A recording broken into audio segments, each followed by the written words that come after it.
guys, magluluto tayo. Ay ko! Malapit pa ako natumba.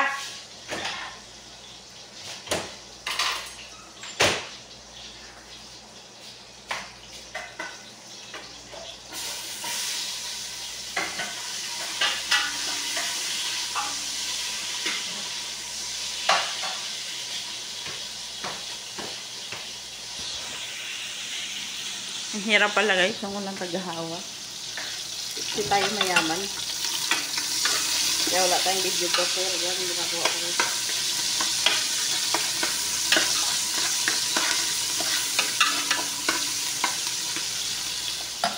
Yan.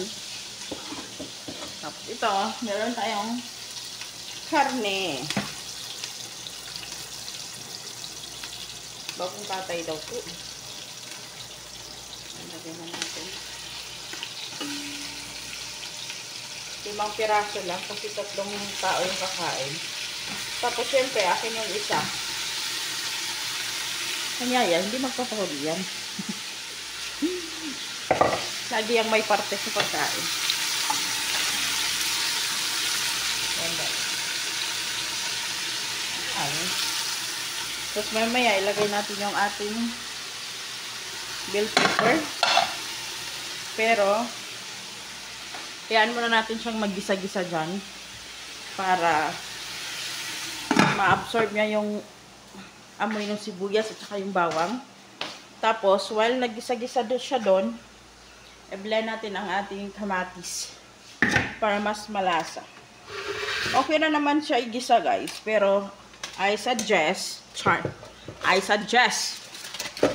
na mas masarap siya pag ating i-blend. So, yan guys. Lagyan natin ng pampalasa. Asin. Yan. Dilaw. Yung kung tawag dyan. Turmeric. Ano ba yun? Turmeric. Ano ba yun? Basta yung dilaw. Ang hirap naman bagitin. Tapos ito. Marami silang pampalasa. Dati guys, di ko ito memorize. Nasanay na rin ako. Lagyan din natin ng star anise. Kaso nga lang, yung star anise natin is durog. Tapos ito, yung cinnamon na ano, tree. Balat ng cinnamon. Tsaka ito, yung dilaw, papakulay. Lagyan natin ng konti lang. Ayan. Tapos ito naman siya guys, halo-halo siya na spices. Chicken, tapos meron din siyang anong tawag dito? Yung pang curry. Lagyan natin ng isa at kalahati. Ayan, ito siya, halo-halo siya guys. Ayan siya. Ayan. Pero masarap yan, mabango. O syempre, lagyan natin ng asin.